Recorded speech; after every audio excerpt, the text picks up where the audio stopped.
A year ago I met a guy at a bar. He called himself Joy. Ironic. I wasn't looking for anything serious, and apparently neither was he. We got along great, and started hooking up until things started to get weird. He began being more intimate, telling me about his life and specifically about his ex-girlfriend that killed herself not even a year ago. I honestly felt bad for him and tried to comfort him, telling him it wasn't his fault and else. At some point, I don't really know when, we became exclusive. We weren't a proper couple, but we decided not to sleep with anyone else, or so I thought. I found out he had been seeing other women, and I was honestly pissed.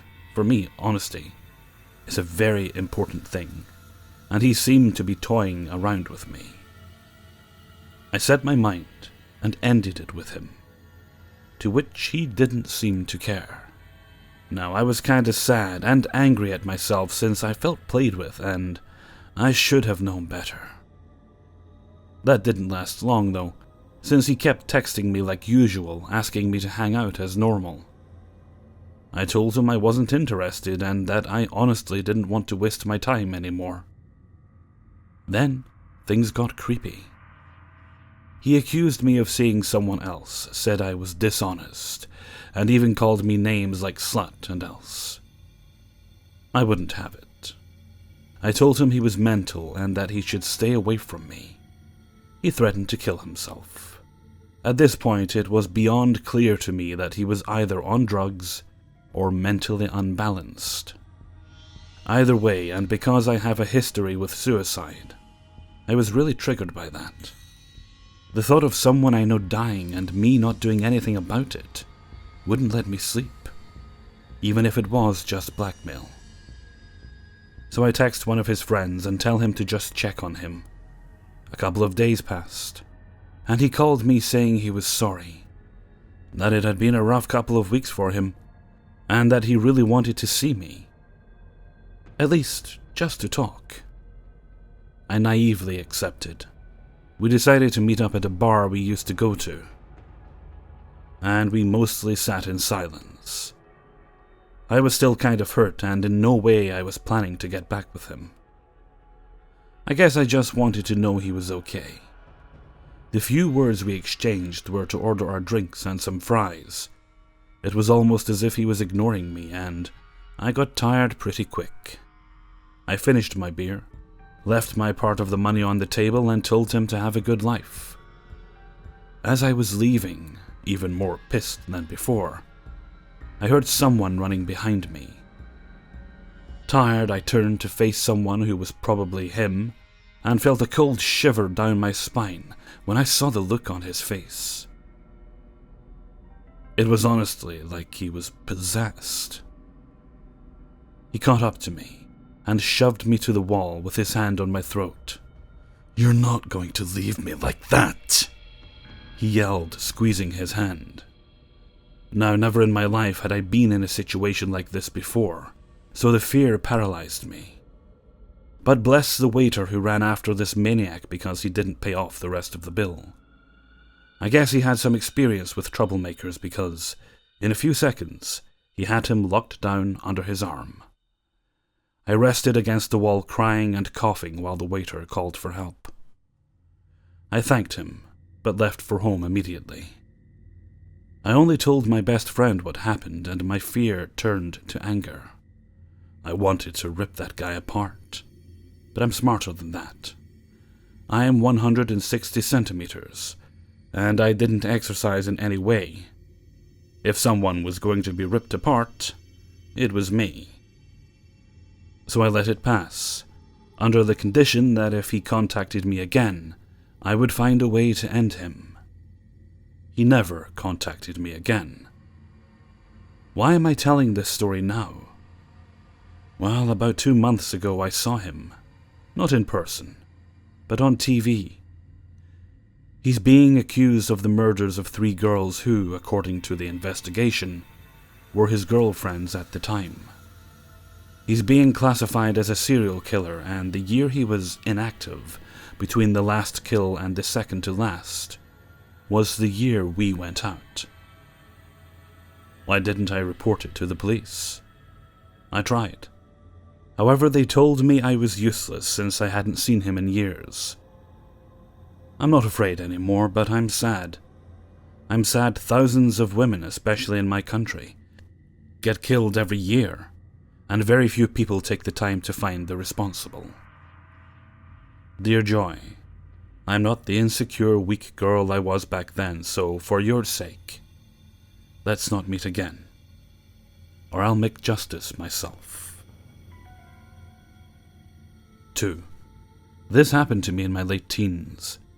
I was at a party in a college town, and my friend and a group of other kids showed up, saying they had just gotten some Special K. I was not down with that, said, "Have fun, I'm going home." I did ask my friend for a drink of his water before I left, and I remember it being daylight and opening the door to go outside to my car. The next thing that I remember is waking up in a different house down the street. It was nighttime. This couple I knew was there, and the girl was shaking me to wake up. This was a notoriously shady couple, and I always tried to avoid them. The girl said to me, "The cops are on the phone for you," and handed me my mom's old flip phone, which I had borrowed so I could check in with her. The cops said that some guy, an acquaintance, had just been arrested for selling drugs with my car, and he said I gave him permission to borrow it. Keep in mind that I was most definitely drugged, but I didn't know it. I said to the cops that I did not give the guy permission, and I told them to call my parents and that the car was in their name, and I hung up. I was not frightened or stressed. I remember being completely calm but irritated and sleepy. I quickly assessed my belongings and noticed all my jewelry and money was gone, no doubt stolen by this shady couple. I think the only reason I got my phone back was because the cops called it. Anyway, I leave without confronting the couple and start walking down the street. I guess my plan was to walk to my boyfriend's house, which was in no way a short walk. It must have been really late because there were no cars around at all in the city.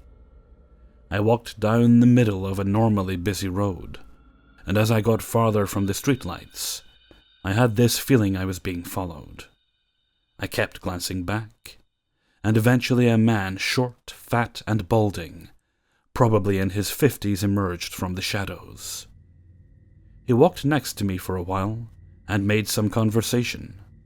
I don't remember exactly what was said, but I do remember telling him that I just needed to get home, and shutting down any attempt he was making to befriend me. He walked back into the shadows, and for the next few blocks I walked alone. Then a taxi pulled up, the door opened, and there was the man in the back seat. He said, "Get in. I'll pay to get you home."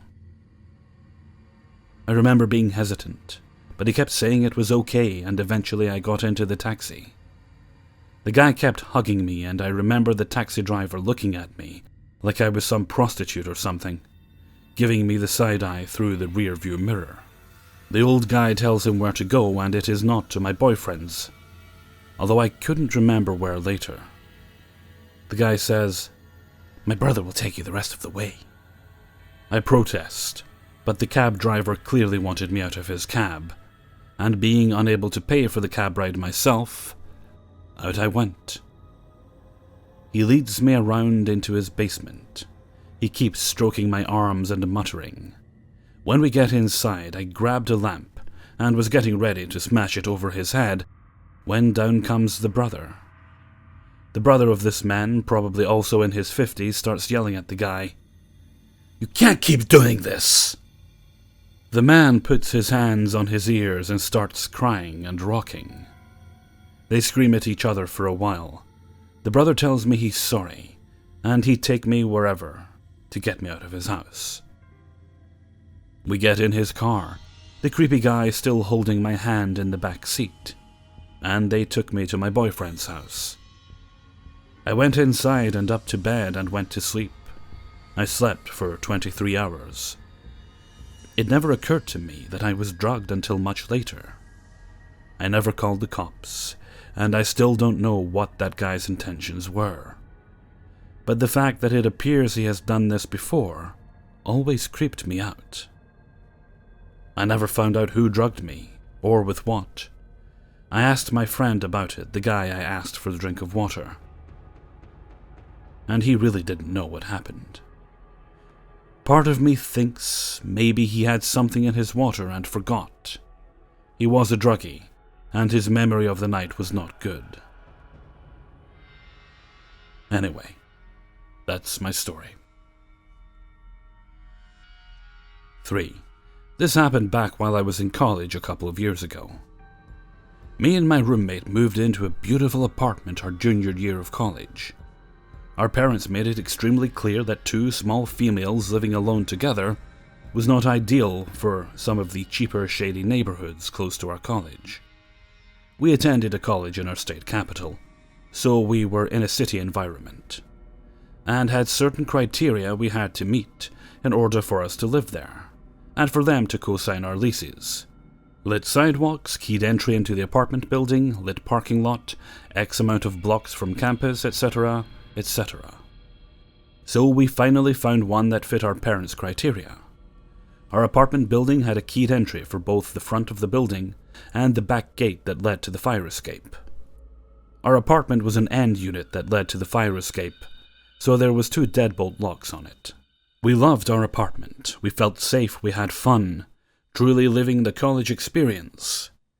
And then my roommate's boyfriend starts slowly moving his things into the apartment and staying there way more often than he should. I finally tell my roommate if he wants to stay here and use the water, electric, and food I help pay for, then he needs to pay for it too, including our rent. I tell her a 3-way split, or I'm paying only my rent, and he can pay the entire electric, water, and trash bill. I think I'm being pretty fair, and even though her boyfriend doesn't have a job, that's not my problem. I work and go to college. I don't want to work at McDonald's, yes, he actually said that. Excuse is completely garbage. If you want a place to stay, then to the Golden Arches you shall go, buddy.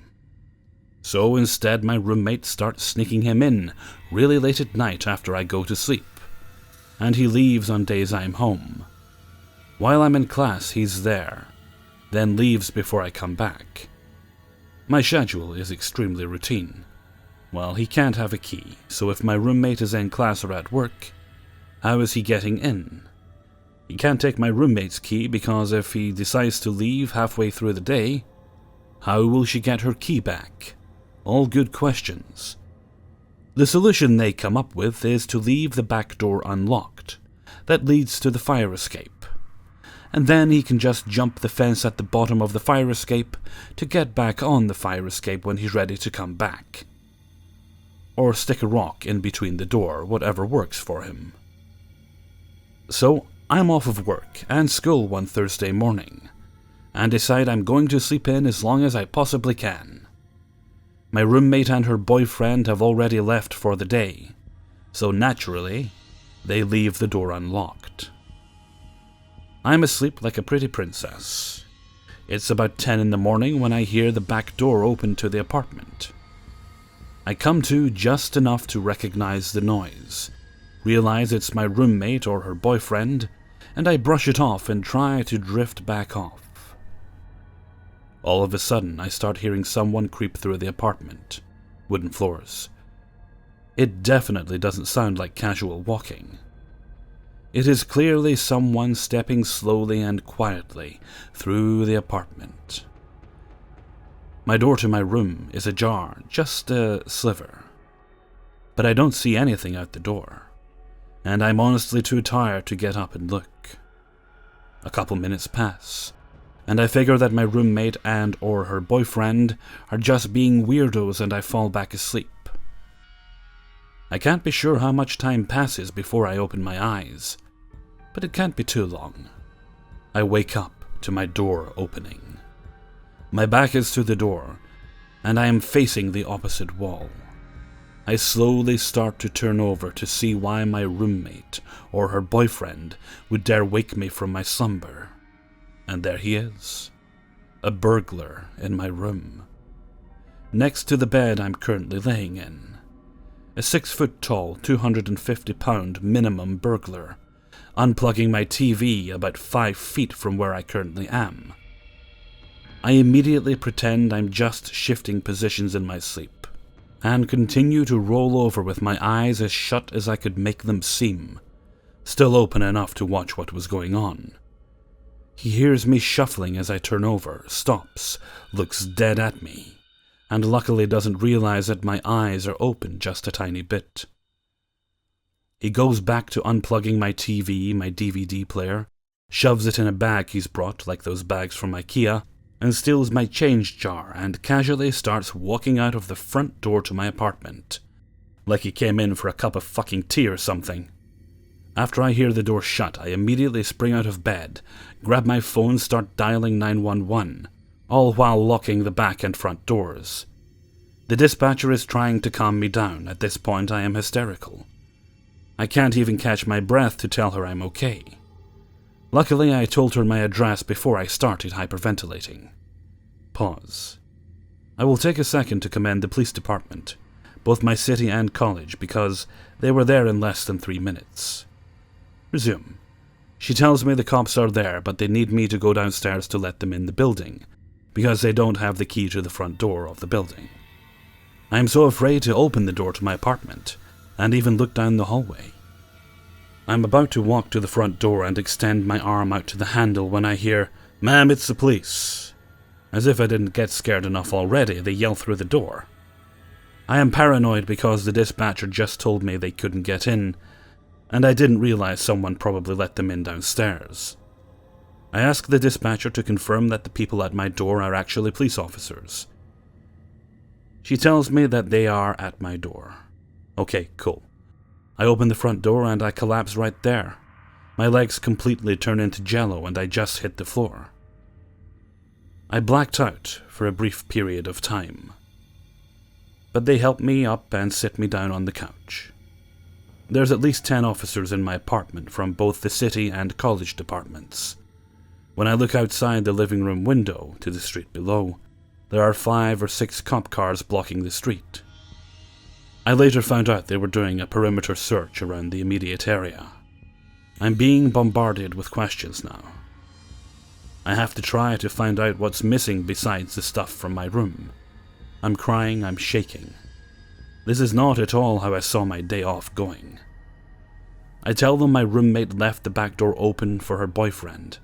They inspect the back door and blah blah. Next thing I know, my roommate and her boyfriend walk in and they both have the most dumbfounded looks on both of their faces. At this point now, there is a detective talking to me, and I'm giving my statement, giving a description of the burglar, the stuff missing, looking at mugshots, etc. I immediately stop talking to the detective, look up at the both of them and blurt out, "Someone robbed us while I was asleep. He came into my room." My roommate looks me dead in the face and says, "Oh my god, is any of my stuff gone?" That's what you're asking me right now? If your replaceable shit is missing? Bitch. 2 officers take her and her boyfriend aside and talk to them while I'm finishing up with the detective. I call my then boyfriend and he comes over to help me pack my stuff, to stay over his house for a couple of days, which turned into staying until my lease at my place ended, around 4 months. After failing to recognize any suspects in a lineup, the cops slowly start leaving. After they all leave, I call my parents to tell them what has happened, gather my things and head over to my boyfriend's house. My roommate and her boyfriend never once apologized. Not for leaving the door unlocked, but just a general, "I'm sorry this happened to you" type of apology. They never asked me if I was okay, if I wanted to talk, nothing. The day my lease ended was the best day of that entire year. I couldn't wait to get away from my roommate, her boyfriend, and that apartment. They never found the guy who robbed me that day. I don't even care about the materialistic things. He robbed me of my safety and security, and it took a good amount of counseling to get that back. I'm also thankful that he didn't try to attack me that morning. My friendship with my roommate was tarnished.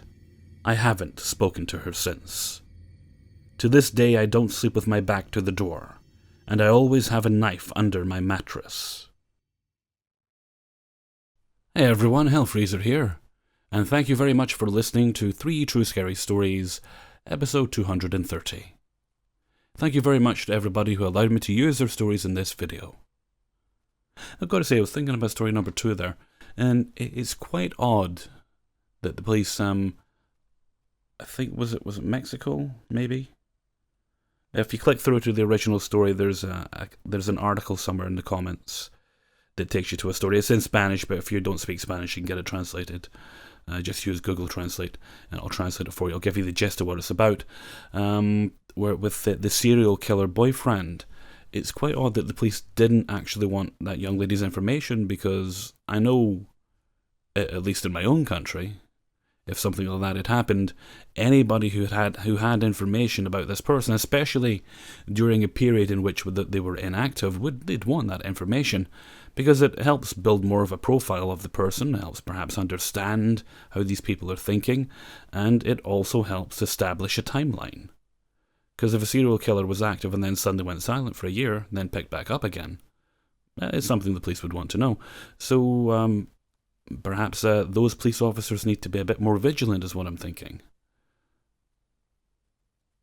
Still, at least we had some more vigilant cops in the last story, eh? And with that, I'm going to head off for now. So until next time, thank you very much for listening, and take very good care of yourselves.